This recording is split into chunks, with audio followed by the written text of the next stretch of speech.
चलिए आप लोगों की समस्याओं के समाधान के लिए एक और प्रीवियस ईयर पेपर लेकर मैं आ गया हूँ और ये है 2015 का जून का सेकंड पेपर। चलिए 50 क्वेश्चन है इसमें और पहले क्वेश्चन से बिना देर किए हुए शुरुआत करते हैं और बेहतरीन से समझते हैं क्या है। चलिए पहला क्वेश्चन है आपका सूची फर्स्ट को सूची सेकंड से सुमेलित करना है। ठीक है, तो एक तरफ अवधारणा दिया है, एक तरफ प्रतिपादक दिया हुआ है, इसको आपको सुमेलित करना है। सॉरी, तो समप्राय भूमि ये किसका है? तो समप्राय भूमि है आपका, इसको मिला लीजिए आप, समप्राय भूमि को WM डेविस से। और एक रूपतावाद सिद्धांत किसका है और धारणा किसकी है? तो एकतावाद किसका हो जाएगा? जेम्स हटन महोदय का, यानी ए का दूसरा हो जाएगा। ए का दूसरा देखिए इसमें है और बी का तीसरा हो जाएगा। पहला आंसर आपका सही जा रहा है। चतुष्फलक सिद्धांत किसका है? लुथियन ग्रीन महोदय का है।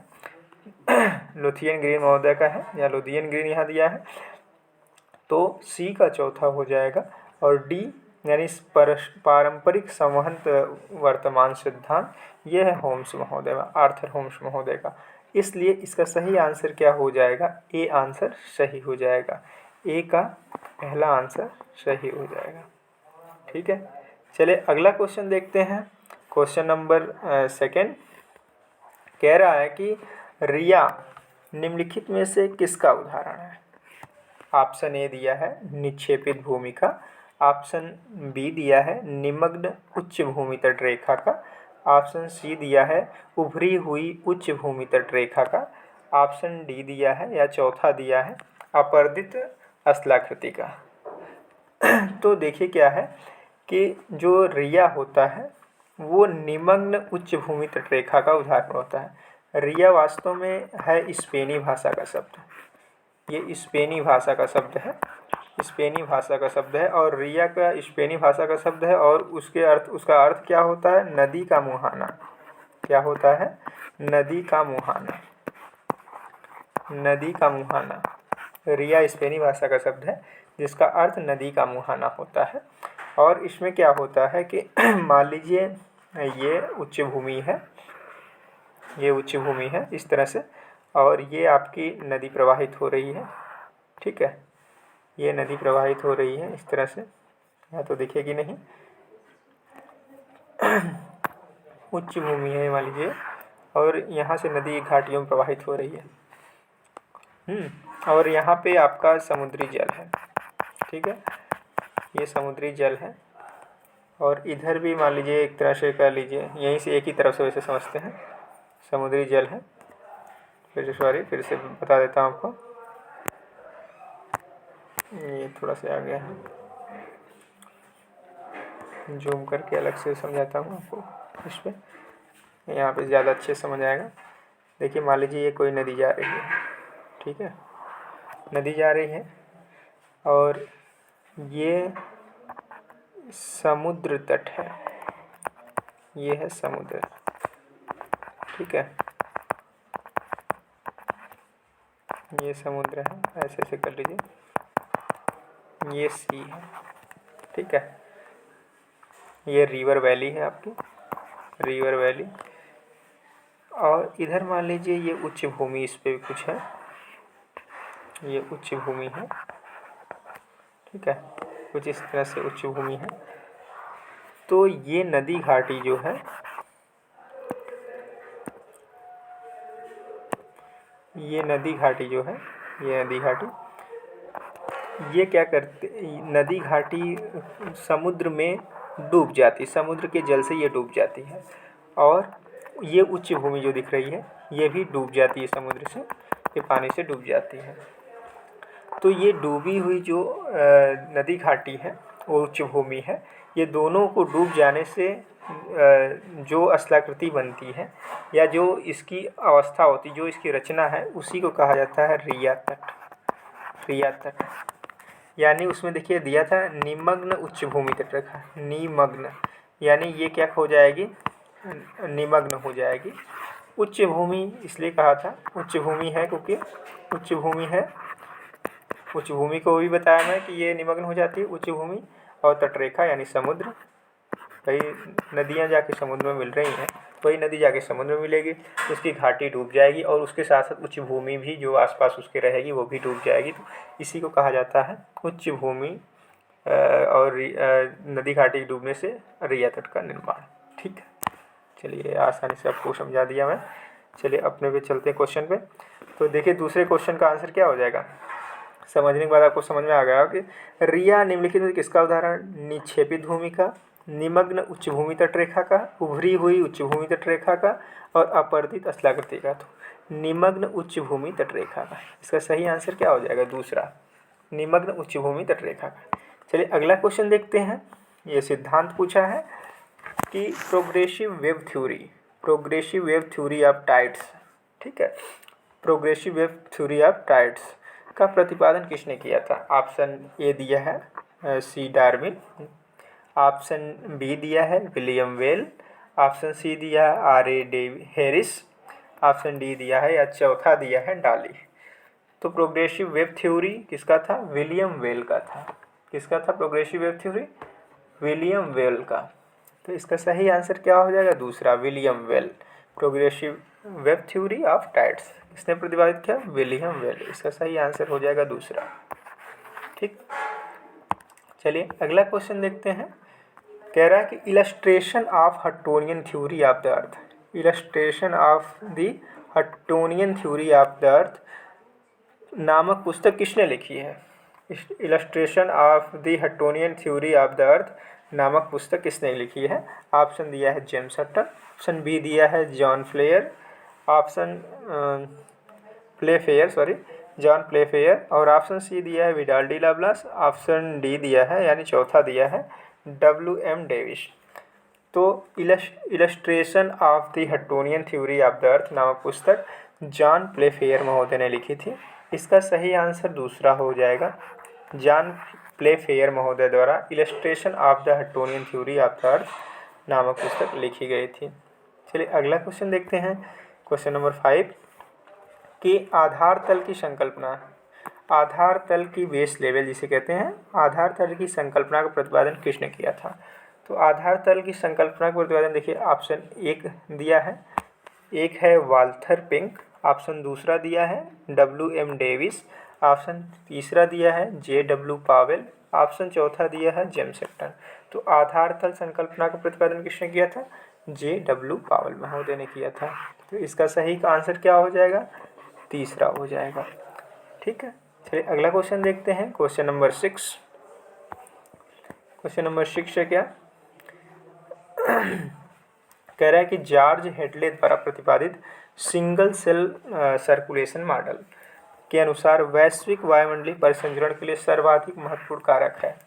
जॉर्ज हेडले द्वारा प्रतिपादित सिंगल सेल सर्कुलेशन मॉडल के अनुसार वैश्विक वायुमंडलीय परिसंचरण के लिए सर्वाधिक महत्वपूर्ण कारक क्या है। ऑप्शन ए दिया है पृथ्वी का घूर्णन, ऑप्शन बी दिया है जेट स्ट्रीम, ऑप्शन तीसरा दिया है विषुवत रेखा पर अवतलन, ऑप्शन चौथा दिया है विषुवत रेखा और ध्रुवों के बीच तापमान का अंतर होना। तो बिल्कुल सही है। तो इसका सही जो आंसर हो जाएगा विषुवत रेखा और ध्रुव के बीच तापमान का अंतर होना। ये कह रहा था, क्वेश्चन था कि जॉर्ज हेडले द्वारा प्रतिपादित सिंगल सेल सर्कुलेशन मॉडल के अनुसार वैश्विक वायुमंडल परिसंचरण के लिए सर्वाधिक महत्वपूर्ण कारक पूछा था, सर्वाधिक महत्वपूर्ण कारक। तो सर्वाधिक महत्वपूर्ण कारक हो जाएगा विषुवत रेखा और ध्रुवों के बीच के तापमान में अंतर का होना। तो इसका चौथा आंसर सही हो जाएगा, क्वेश्चन नंबर 6 का चौथा आंसर सही हो जाएगा। चलिए अगला क्वेश्चन देखते हैं, क्वेश्चन नंबर 7 है। क्वेश्चन नंबर 7 कह रहा है कि पछुआ हवाएं और व्यापारिक हवाएं, पछुआ हवाएं और व्यापारिक हवाएं निम्नलिखित में से किन हवाओं के उदाहरण हैं। Meso scale, ट्रोपो scale, macro scale और माइक्रो स्केल। तो इस तरह से दिया है। तो ये परमानेंट विंड है, ये हैं आपके मैक्रो स्केल के उदाहरण। पछुआ हवाएं और व्यापारिक हवाएं उनको किस श्रेणी में रखा जाता है, मैक्रो स्केल के। देखिए यहाँ मैक्रो है, मैक्रो स्केल, MACRO, और ये माइक्रो न लगाइएगा आप लोग, ध्यान है MICRO है। तो ये मैक्रो स्केल के उदाहरण है। इसका 7वां का सही आंसर तीसरा हो जाएगा, मैक्रो स्केल। चलिए अगला क्वेश्चन 8वां देखते हैं। जब जल वाष्पीकृत होता है तो जल को वाष्पीकृत करने में प्रयुक्त ऊर्जा, ऑप्शन हम दिया है, क्या प्रयुक्त ऊर्जा? वाष्पीकृत होने पर अगल बगल की हवा को गर्म करती है, पुनः कभी उपलब्ध नहीं होगी, वाष्पीकृत जल अणुओं में प्रच्छन्न ऊष्मा के रूप में होती है, नष्ट हो जाती है। कह रहा है कि जब जल वाष्पीकृत होता है तो जल को वाष्पीकृत करने में प्रयुक्त ऊर्जा क्या होगी? तो वाष्पीकृत जल अणु में प्रच्छन्न ऊष्मा के रूप में जमा होती है, या इसे प्रच्छन्न ऊष्मा कह लीजिए या गुप्त ऊष्मा कहा जाता है, जमा होती है। तो जब जल वाष्पीकृत होता है तो वाष्पिक जल अणु में प्रच्छन्न ऊष्मा के रूप में जमा होती है। तो 8वें का आंसर क्या सही हो जाएगा? तीसरा सही हो जाएगा। चलिए क्वेश्चन नंबर 9 देखते हैं कि मौसमविद उष्णकटिबंधीय चक्रवातों को निम्नलिखित के अनुसार 3 श्रेणियों में वर्गीकृत करते हैं। यानी आधार क्या है, जो मौसमविद हैं किस आधार पे उष्णकटिबंधीय चक्रवातों को निम्नलिखित 3 मुख्य श्रेणियों में विभाजित करते हैं। आधार क्या है यहाँ पूछा है। ये पहला दिया है कि चक्रवात के केंद्र में वायुदाब, और दूसरा दिया है वर्षण, तीसरा दिया है चक्रवात का व्यास, और चौथा दिया है पवन वेग। तो मौसमविद जो है पवन वेग के आधार पर चक्रवात को 3 श्रेणियों में विभाजित करते हैं। इसके आधार पर, पवन वेग के आधार पर चक्रवात को 3 श्रेणियों में विभाजित करते हैं। 3 श्रेणियों को विभाजित करने का मतलब, जैसे कि पहला हो जाता है उष्णकटिबंधीय विक्षोभ, जिसे कह लीजिए उष्णकटिबंधीय विक्षोभ। उष्णकटिबंध तो मान लीजिए तो रहता है, विक्षोभ हो जाएगा उष्णकटिबंधीय विक्षोभ। और दूसरी श्रेणी क्या होती है पवन वेग के आधार पे? तो 3 श्रेणियाँ थी, दूसरी श्रेणी होती है अवदाब, उष्णकटिबंधीय अवदाब। ठीक है, उष्णकटिबंधीय अवदाब। और तीसरी श्रेणी क्या होती है? तीसरी श्रेणी बता दिया, उष्णकटिबंधीय तूफान। तो पवन वेग के आधार पर मौसमविद उष्णकटिबंधीय चक्रवातों को 3 भागों में वर्गीकृत करते हैं: उष्णकटिबंधीय विक्षोभ, उष्णकटिबंधीय अवदाब, उष्णकटिबंधीय तूफान। चलिए तो इसका सही आंसर क्या हो जाएगा? पवन वेग। चलिए अगला क्वेश्चन देखते हैं। कह रहा है कि हवा की दी हुई मात्रा में 20 ग्राम जलवाष्प है। जो हवा की दी हुई मात्रा में 20 ग्राम जलवाष्प है और उसी तापमान पर 80 ग्राम जलवाष्प होने से वह हवा संतृप्त हो जाएगी। तो हवा की सापेक्षिक आर्द्रता कितनी है? तो सापेक्षिक आर्द्रता क्या होती है? रिलेटिव ह्यूमिडिटी का सूत्र होता है, यानी निरपेक्ष आर्द्रता या दी हुई मात्रा, इसे निरपेक्ष आर्द्रता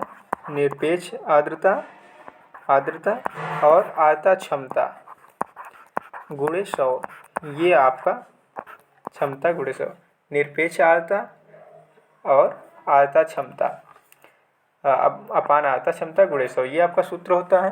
तो यहाँ पे निरपेक्ष आर्द्रता देखिए क्या दिया है, इसी सूत्र पे रख दीजिए आप। निरपेक्ष आर्द्रता दिया है 20 और आर्द्रता क्षमता कितना दिया है? 80 ग्राम जलवाष्प होने की। तो इसको 80 यहाँ पे रख दीजिए क्षमता। उसी तापमान में 80 ग्राम जलवाष्प होने पर हवा संतृप्त हो जाएगी। आर्द्रता क्षमता 80 और आपकी 100 से इसको गुणा कर लीजिए, सूत्र पे रख दीजिए। तो 20 चौक का क्या हो जाएगा? 80 और 100 4 से भाग देंगे तो 4 25 100, कितना आ गया? 25%। ठीक है, 25%।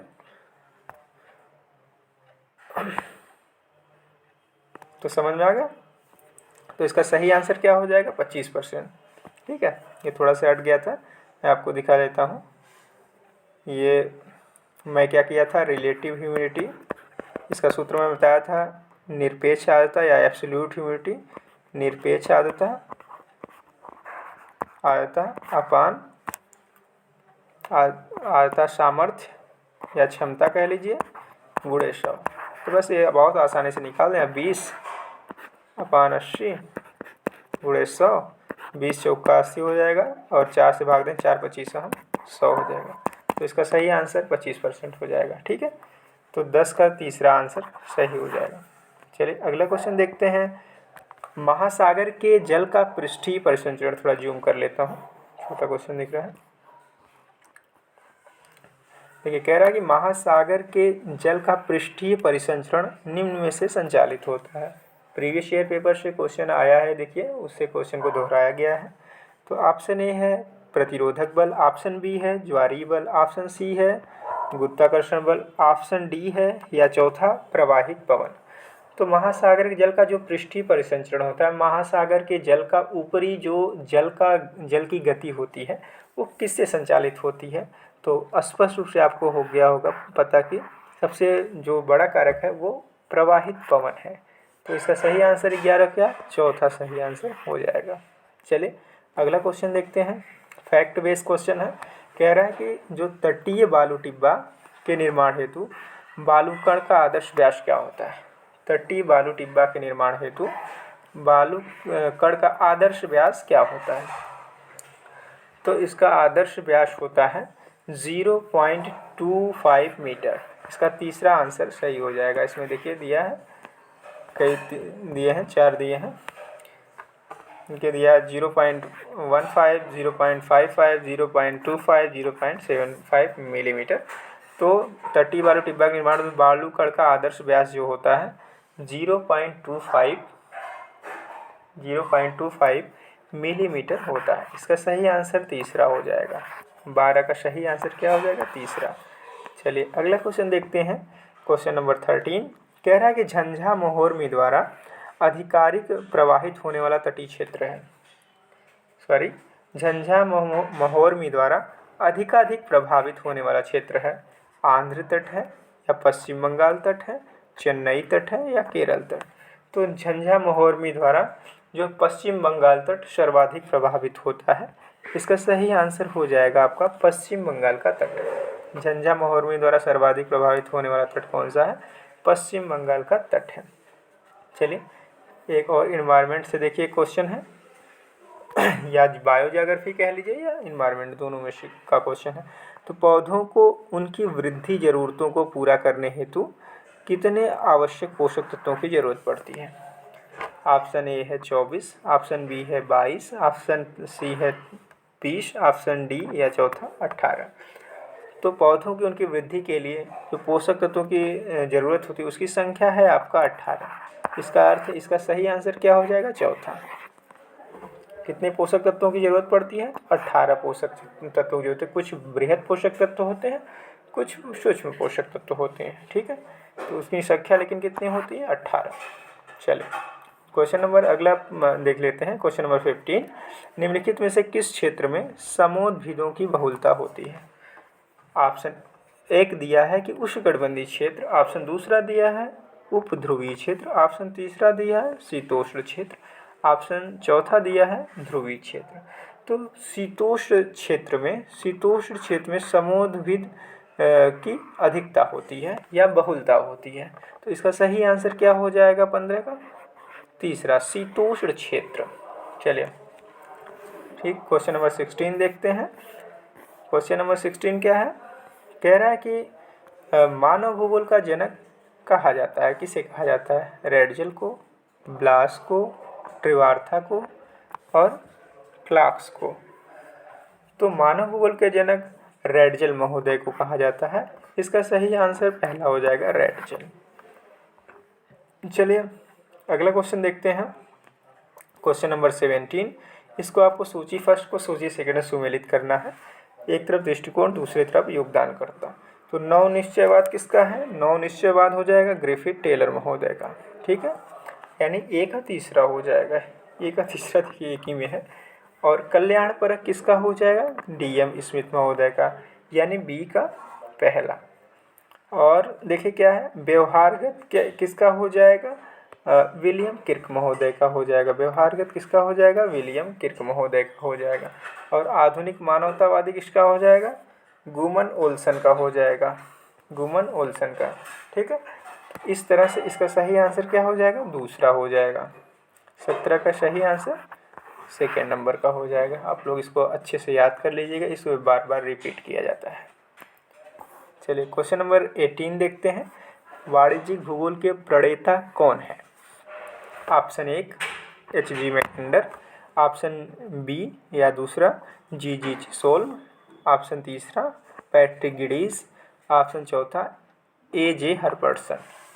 तो वाणिज्यिक भूगोल के जो प्रणेता हैं वो G.G. चिसोल महोदय हैं। इसका सही आंसर दूसरा हो जाएगा। चलिए अगला देख लें। निम्नलिखित दार्शनिकों में से किसने अनेकता में एकता का सिद्धांत का प्रतिपादन किया है? तो कार्ल रिटर महोदय हैं, इमैनुअल कांट है, अलेक्जेंडर वान हम्बोल्ट है कि वो H.K. स्पेट है। तो अनेकता में एकता सिद्धांत प्रतिपादित करने वाले कार्ल रिटर महोदय हैं। इसका सही 19 का पहला हो जाएगा सही आंसर। फिर अगला एक क्वेश्चन और देख ले, बहुत आसान सा। E.C. सैम्पुल यानी एलन चर्चिल सैम्पुल निम्नलिखित किसी स्कूल ऑफ ज्योग्राफी से संबंध रखती हैं?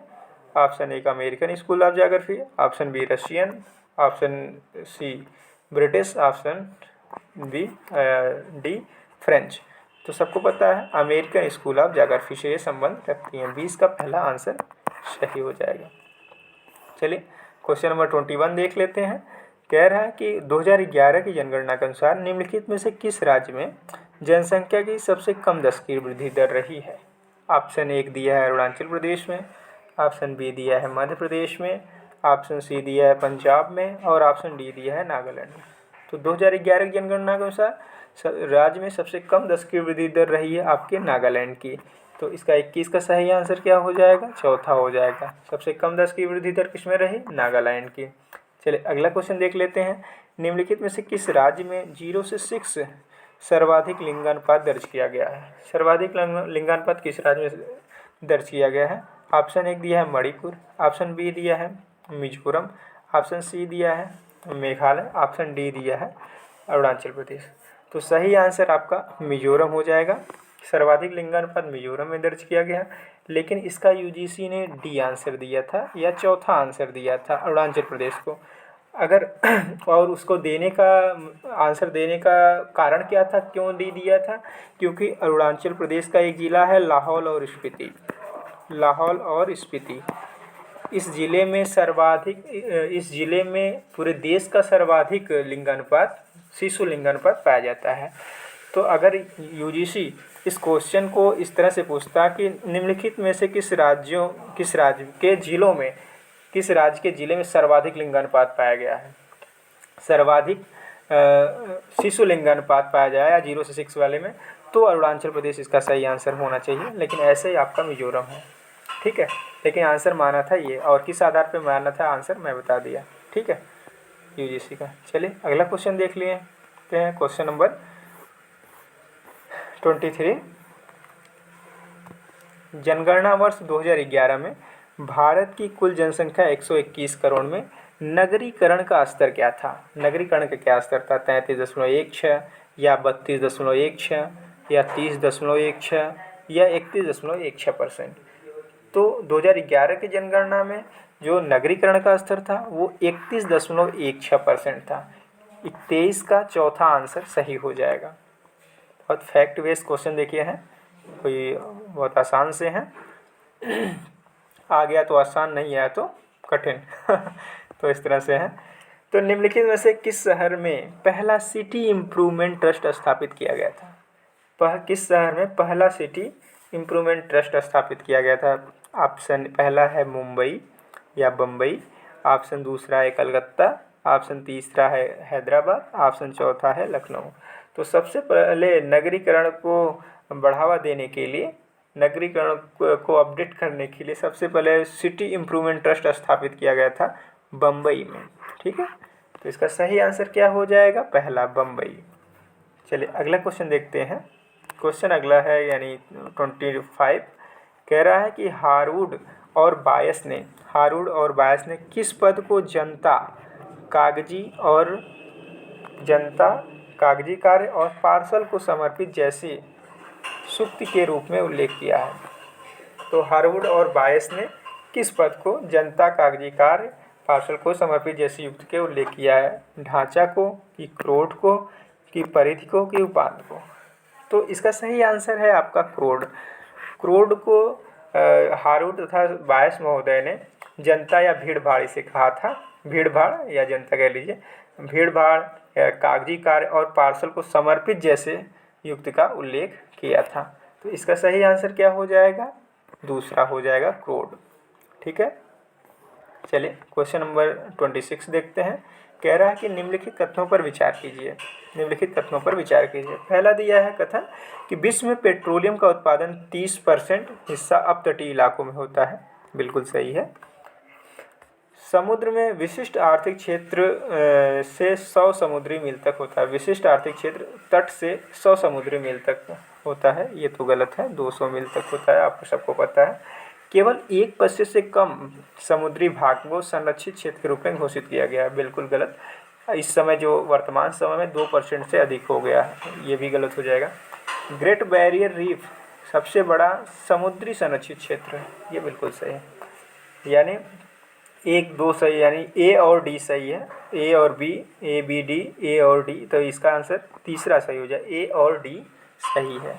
ठीक है, तो 26 का तीसरा आंसर सही हो जाएगा। चलिए क्वेश्चन नंबर 27 देखते हैं। 27 कह रहा है कि निम्नलिखित में से कौन सा समूह विश्व में खाद्य की कमी वाले क्षेत्रों में खाद्यान्नों के प्रवाह का प्रतिनिधित्व करता है। जहाँ खाद्यान्न की कमी है वहाँ खाद्यान्न के प्रवाह करता है, खाद्यान्नों के प्रवाह में प्रतिनिधित्व करता है, ज़्यादा से ज़्यादा जो है पहुँचाता है। तो कौन सा ऐसा समूह है? ऑप्शन 1 देखिए दिया, उत्तर अमेरिका, अर्जेंटीना, भारतीय उपमहाद्वीप, चीन से पश्चिमी यूरोप और पूर्वोत्तर और जापान। ठीक है, ये क्रम में एक तरह से दिया है। तो ऑस्ट्रेलिया, दूसरे दिए ऑस्ट्रेलिया, दक्षिण अफ्रीका, भारत से पूर्व, पश्चिमी यूरोप और उत्तरी अमेरिका। तीसरे दिया है उत्तरी अमेरिका, अर्जेंटीना, दक्षिण अफ्रीका, ऑस्ट्रेलिया, जापान, रूस तथा पश्चिमी यूरोप। और चौथा दिया उत्तरी अमेरिका, ऑस्ट्रेलिया, रूस से चीन, जापान और मध्य पूर्व। तो इसका जो सही आंसर है, जिसमें खाद्य की कमी वाले क्षेत्रों में खाद्यान्न के प्रवाह को प्रभावित करता है, तो इसका तीसरा आंसर सही है कि उत्तरी अमेरिका, अर्जेंटीना और दक्षिण अफ्रीका और ऑस्ट्रेलिया से जापान। ऑस्ट्रेलिया से जापान, जापान को खाद्यान्न उपलब्ध है, ऑस्ट्रेलिया से जापान। ठीक है, और रूस तथा पश्चिमी यूरोप, ये क्या करते हैं? खाद्यान्न का प्रतिनिधित्व करते हैं। भाई आप जानते हैं उत्तरी अमेरिका में क्या है? प्रेरीज है, अर्जेंटीना पम्पास, दक्षिण अफ्रीका वेल्स, ये सब जो मैदान है खाद्यान्न उत्पादन के बहुत महत्वपूर्ण मैदान है। तो इससे क्या होता है कि यहाँ पे खाद्यान्न उत्पादन अधिकाधिक होता है और ये जो है पूरे देश में जो है पूरे विश्व में खाद्यान्न की कमी वाले क्षेत्रों में खाद्यान्नों का प्रतिनिधित्व करते हैं। इसका सही आंसर तीसरा हो जाएगा, 27 का 3। चलिए अगला क्वेश्चन देखते हैं। क्वेश्चन नंबर 28 है आपका। कह रहा है कि निम्नलिखित में से किन देशों में समूह को अपनी मांग की पूर्ति के लिए लौह आयात की आवश्यकता होती है? निम्नलिखित में से किन देशों के समूह को अपनी मांग की पूर्ति के लिए लौह आयात की आवश्यकता होती है? कि मांग की पूर्ति नहीं हो पाती है तो उसे दूसरे देशों से मंगाना पड़ता है। तो ऑप्शन 1 दिया है पश्चिमी यूरोप, ब्राज़ील, कनाडा। दूसरा दिया है जापान, पश्चिमी यूरोप, संयुक्त राज्य अमेरिका। तीसरा दिया है भारत, चीन, दक्षिण अफ्रीका। और चौथा दिया है संयुक्त राज्य अमेरिका, पश्चिमी यूरोप और मैक्सिको। देखिए एक ऑप्शन यहाँ पे देके आपको क्वेश्चन को आसान कर दिया। शुरुआत में जापान दे दिया, ठीक है, और क्वेश्चन कहा है कि किस देशों के समूह को अपनी मांग पूर्ति के लिए लौह आयात की आवश्यकता होती है? तो जापान पहले दे दिया, आप मार लेंगे, आप बहुत आसान है जापान। इसका सही आंसर दूसरा हो जाएगा, जापान, पश्चिमी यूरोप और संयुक्त राज्य अमेरिका। ये क्या करते हैं कि आयात करते हैं लोहे का, ठीक है, लोहा की पूर्ति के लिए आयात करते हैं उसका। तो जापान, पश्चिमी यूरोप और संयुक्त राज्य अमेरिका। 28 का दूसरा आंसर सही हो जाएगा। चले क्वेश्चन नंबर 29 देखते हैं। कह रहा है कि निम्नलिखित में से कौन व्यस्ततम महासागरीय व्यापार मार्ग है? तो ऑप्शन 1 दिया है पनामा, ऑप्शन दूसरा दिया है अटलांटिक, उत्तरी अटलांटिक मार्ग, ऑप्शन तीसरा दिया है स्वेज नहर, ऑप्शन चौथा दिया है केप मार्ग। तो जो उत्तरी अटलांटिक मार्ग है यानी अमेरिका के पूर्वी भाग को, उत्तरी अमेरिका के पूर्वी भाग को और पश्चिमी यूरोपीय भाग को जोड़ता है, ठीक है। ये सबसे ज़्यादा जो है व्यस्तम महासागरीय जल मार्ग है। तो इसका सही आंसर क्या हो जाएगा? उत्तरी अटलांटिक मार्ग। तो 29 का दूसरा आंसर सही हो जाएगा। चलिए अगला क्वेश्चन देखते हैं, क्वेश्चन नंबर 30। निम्नलिखित में से किसके आयात के कारण मध्य पूर्व देशों के साथ भारत का व्यापार संतुलन हमेशा ऋणात्मक होता है। मतलब भारत ऐसा कौन सा आयात करता है, ऐसा कौन सा आयात करता है, कौन सी वस्तु आयात करता है जिससे हमेशा व्यापार संतुलन क्या रहता है, ऋणात्मक रहता है। खाद्य पदार्थ का, कि सूती वस्त्र का, कि कोयला और लोहा का, कि पेट्रोलियम का। तो इसका सही आंसर जो है पेट्रोलियम का। पेट्रोलियम का आयात जो करता है उससे क्या होता है, व्यापार संतुलन ऋणात्मक रहता है। तो इसका 30 का चौथा आंसर सही हो जाएगा। चलिए क्वेश्चन नंबर 31 देखते हैं। 31 क्या है? निम्नलिखित में से जूम करने में थोड़ा सा, निम्नलिखित में से किस लेखक ने भारतीय प्रजातियों का वर्गीकरण है? भारतीय प्रजातियों की वर्गीकरण की बात कहा है तो R.L. सिंह दिया है, दूसरा दिया सर हर्बर्ट रिस्ले, तीसरा दिया हंटिंगटन और चौथा दिया है ट्रिवार्था। देखिए बहुत आसान तो क्वेश्चन है, लेकिन आप अगर पढ़े नहीं रहेंगे तो फिर आपको लगेगा कि नहीं है ये तो कठिन क्वेश्चन आ गया। तो भारतीय प्रजातियों का वर्गीकरण किसने किया था? तो सर हर्बर्ट रिस्ले महोदय ने किया था। तो इसका सही आंसर क्या हो जाएगा? दूसरा, सर हर्बर्ट रिस्ले महोदय। चलिए अगला क्वेश्चन देखिए, कई बार हर एग्जाम में पूछा जाता है और पूछा जाता रहेगा, इतना इंपॉर्टेंट है ही, कि हृदय स्थल सिद्धांत या हार्टलैंड थ्योरी के नाम से ऐसे पूछा जाता है, का प्रतिपादन किसने किया था? ऑप्शन दिया है P James, H.J. Mackinder, G.G. चिसोल्म और H.R. मिल। तो इसका सही आंसर है H.J. मैकिंडर। तो इसका दूसरा आंसर सही हो जाएगा। चलिए अगला कथन और कारण क्वेश्चन है। देखिए क्वेश्चन नंबर 33 कह रहा है कि क्यूबा और संयुक्त राज्य अमेरिका का भौगोलिक रूप से एक दूसरे से नज़दीक है, लेकिन ये मित्र पड़ोसी नहीं है। भाई भौगोलिक रूप से एक दूसरे से नज़दीक तो हैं, लेकिन ये जो है लेकिन ये मित्र पड़ोसी नहीं है। जैसे अगर हम कह रहे हैं कि भारत जो है, भारत श्रीलंका के भौगोलिक रूप से नज़दीक तो है, लेकिन ये मित्र पड़ोसी नहीं है, उसकी सीमा से नहीं लगा हुआ। जिस तरह से सीमा से लगा हुआ पाकिस्तान लगा है, बांग्लादेश लगा है, जली सीमा की बात करेंगे तो भाई कर देंगे, लेकिन ऐसी बात नहीं है। तो उसी तरह कह रहा है कि क्यूबा और जो है संयुक्त राज्य अमेरिका भौगोलिक रूप से एक दूसरे से नज़दीक है, लेकिन ये मित्र पड़ोसी नहीं है। तो कथन तो सही है। उनके राजनैतिक दर्शन में गहरे मतभेद हैं, बिल्कुल सही है। क्यूबा और अमेरिका के राजनैतिक दर्शन में बहुत ज़्यादा अंतर होता है, क्योंकि जो क्यूबा की शासन प्रणाली है वो साम्यवादी विचारधारा का अनुसरण करती है। जो क्यूबा की शासन प्रणाली है वो साम्यवादी विचारधारा का अनुसरण करती है। और जो संयुक्त राज्य अमेरिका की राजनीतिक प्रणाली है वो पूंजीवादी पर आधारित है। वो पूंजीवाद पर आधारित है, या पूंजीवादी लोकतंत्र कह लीजिए, पूंजीवाद पर आधारित है। तो साम्यवादी और पूंजीवादी इतना अंतर है। तो इसका सही आंसर देखिए क्या होगा कि कथन भी सही है, कारण भी सही है और उसकी व्याख्या भी कर रहा है। तो पहला आंसर इसका सही हो जाएगा। ए आर दोनों सत्य है और आर ए की सही व्याख्या है। 33 का पहला आंसर सही हो जाएगा।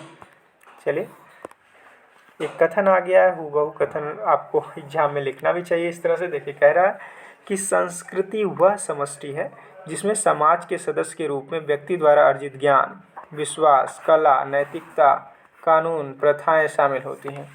संस्कृति की यह परिभाषा किस लेखक द्वारा दी गई है?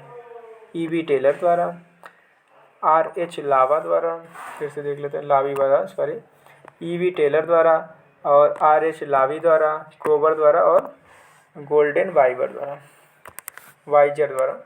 तो ये जो परिभाषा है वो E.B. टेलर महोदय द्वारा दी गई थी। तो इसका सही आंसर पहला हो जाएगा। 34 का पहला आंसर सही हो जाएगा। चलिए क्वेश्चन नंबर 35 देखते हैं कि भारतीय लोगों द्वारा लोकसभा के लिए अपने प्रतिनिधियों का निर्वाचन किसके द्वारा किया जाता है? भारतीय लोगों द्वारा लोकसभा के लिए अपने प्रतिनिधियों का निर्वाचन किसके द्वारा किया जाता है? एकल अधिमानी बैलेट द्वारा, दूसरा ग्राम सभा में जनता की पसंद द्वारा, तीसरा विशेषज्ञों के पैनल द्वारा, चौथा राज्य विधानमंडल के राज्य विधानमंडल द्वारा चुनाव के माध्यम से। तो भारतीय लोगों द्वारा लोकसभा के लिए अपने प्रतिनिधियों का निर्वाचन जो किया जाता है वो एकल अधिमानी बैलेट द्वारा किया जाता है। कहने का अर्थ है प्रत्यक्ष रूप से लोकसभा सदस्य को चुना जाता है, प्रत्यक्ष वोट देकर लोकसभा के सदस्य को चुना जाता है एकल अधिमानी बैलेट द्वारा। इसका सही आंसर क्या हो जाएगा? पहला हो जाएगा। चलिए अगला क्वेश्चन देखते हैं 36। कह रहा है किसके सिद्धांत में यह प्रतिपादन किया गया है कि कोई क्षेत्र गरीब है क्योंकि यह गरीब है। कोई क्षेत्र गरीब है क्योंकि यह गरीब है। किसके सिद्धांत? मेरडाल का है कि बेरी का है कि हिर्समैन का है कि बाउडविले का है? तो गुरनार मेरडाल का महोदय का सिद्धांत है। इसमें कोई क्षेत्र गरीब है क्योंकि वह गरीब है। इनकी एक फेमस पुस्तक है एशियन ड्रामा, इसको आप लोग ध्यान रखें, एशियन ड्रामा, ठीक है, बहुत इंपॉर्टेंट पुस्तक है। तो गुरनार मेरडाल महोदय ने अपने सिद्धांत प्रतिपादित किया था कि कोई क्षेत्र गरीब है क्योंकि यह गरीब है। इस अवधारणा का प्रतिपादन किसने किया था? गुरनार मेरडाल महोदय। 36 का पहला आंसर सही हो जाएगा। चलिए अगला क्वेश्चन देख लेते हैं, क्वेश्चन नंबर 37। निम्नलिखित में से या निम्नांकित किस अवधारणा में निर्णय प्रक्रिया के पर्यावरणीय, सामाजिक तथा आर्थिक कारकों के महत्व को दर्शाने वाला ट्रिपल बॉटम लाइन या TBL शब्द परिभाषित किया गया है? समावेशिता, संवहनीयता, बहुकेंद्रीयता और एकल केंद्रिक। तो इसका सही आंसर क्या हो जाएगा? संवहनीयता, ठीक है, संवहनीयता इसका सही आंसर हो जाएगा। संवहनीयता की जो अवधारणा होती है इसमें ही निर्णय प्रक्रिया में पर्यावरणीय, सामाजिक तथा आर्थिक कारकों के महत्व को दर्शाया जाता है। तो इसका सही आंसर क्या हो जाएगा? दूसरा, 37 का दूसरा आंसर सही हो जाएगा। चलिए क्वेश्चन नंबर 38 देख लेते हैं कि निम्नलिखित में किस क्षेत्र की विशेषता विभिन्न महत्व वाले केंद्रों के अनुक्रम के माध्यम से ऊर्ध्वगामी तथा अधोगामी प्रवाही संचार तंत्र है?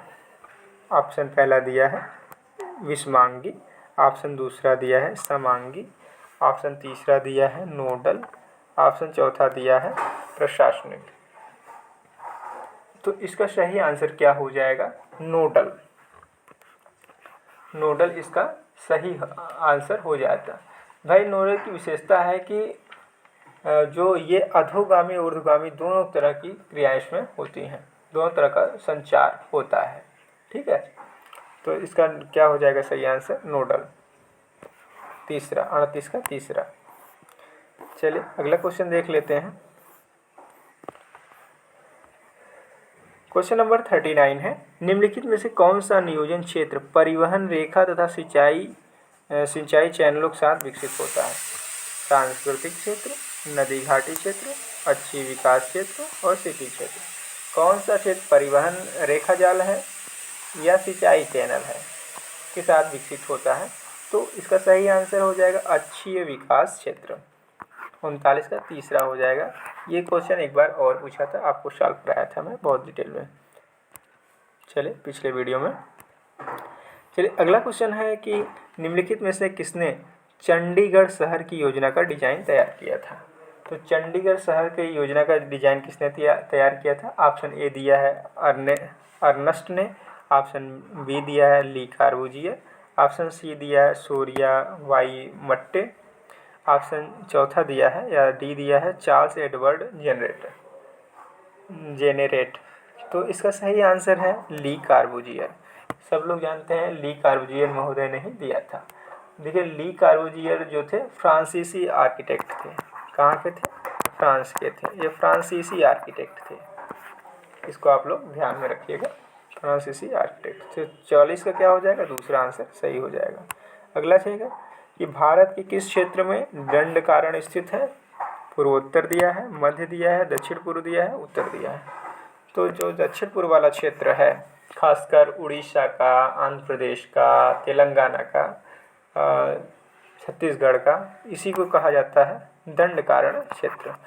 तो क्या हो जाएगा? दक्षिण पूर्व का क्षेत्र हो जाएगा। 41 का दूसरा आंसर सही हो जाएगा। चलिए अगला क्वेश्चन है आपका तीस्ता नदी निम्न की सहायक नदी है, सुबनसिरी की है कि मेघना की है कि गंगा की है कि ब्रह्मपुत्र की है। तो तीस्ता नदी ब्रह्मपुत्र की सहायक नदी है, इसका चौथा आंसर सही हो जाएगा। और ये सुबनसिरी जो है ये भी उसी की सहायक नदी है, ब्रह्मपुत्र की।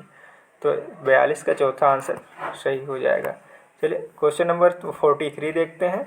भारत के किस राज्य में सागौन वन का अधिक जमाव है? उत्तर प्रदेश में है कि बिहार में है कि कर्नाटक में है या मध्य प्रदेश में? तो सागौन वन का सर्वाधिक विस्तार मध्य प्रदेश में है। मध्य प्रदेश में सर्वाधिक वन पाए जाते हैं।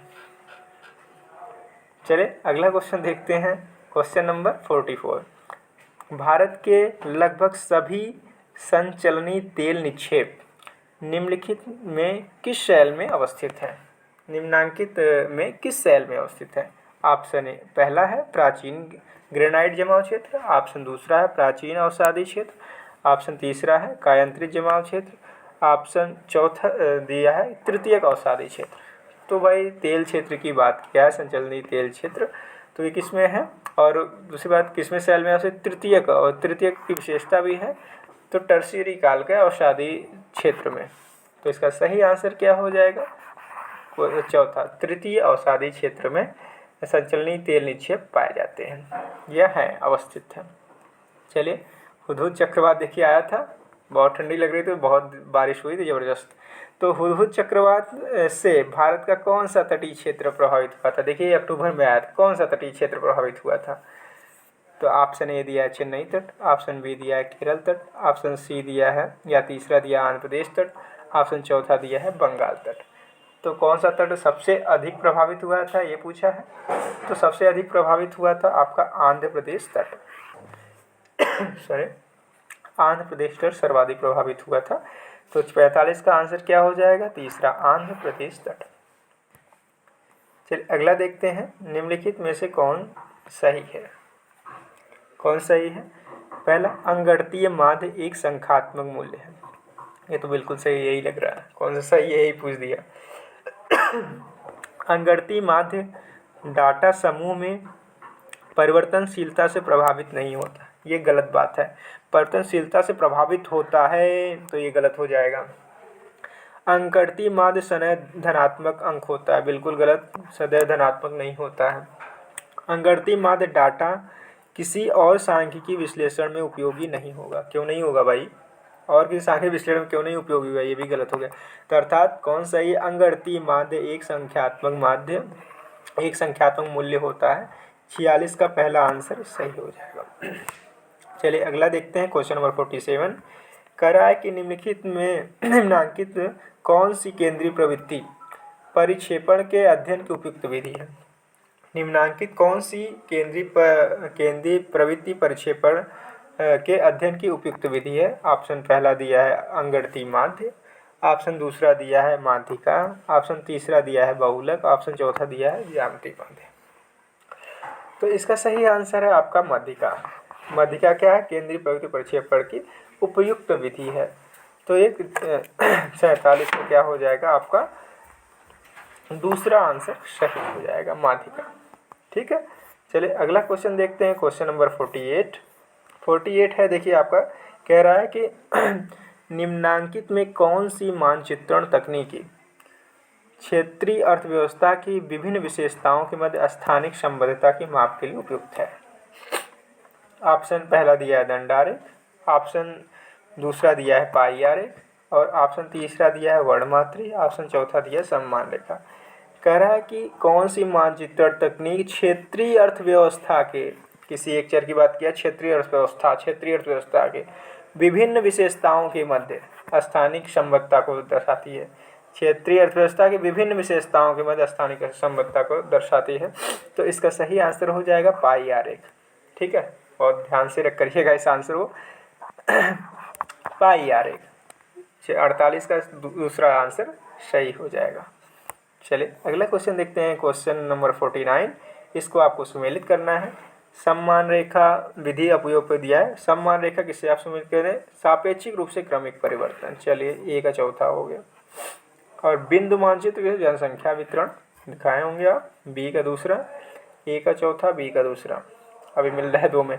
और विकेड आर्य किसका हो जाएगा, ये प्राकृतिक समूह से हो जाएगा, यानी सी का पहला, सी का पहला आपका इसमें आ गया।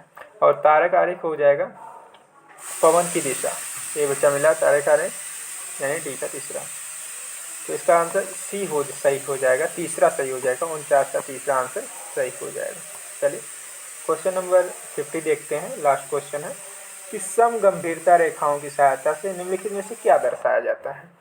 तो समगंभीरता रेखा से क्या दर्शाया जाता है, ऑप्शन ए दिया है समुद्र जल की लवणता, ऑप्शन दूसरा दिया है महासागरीय जल की गहराई, ऑप्शन तीसरा दिया है महासागरीय कटकों की ऊंचाई, ऑप्शन चौथा दिया है लहर का आयाम। तो महासागरीय जल की गहराई से दर्शाई जाती है, इसका सही आंसर दूसरा हो जाएगा। तो इस तरह से ये पूरी सीरीज कंप्लीट हुई, पूरा पेपर कंप्लीट हुआ 50 क्वेश्चन। तो आप लोगों से रिक्वेस्ट है कि आप इसको लाइक करिए, शेयर करिए और चैनल को ज़रूर सब्सक्राइब कीजिए। वीडियो अंत तक देखने के आप सभी का बहुत बहुत धन्यवाद।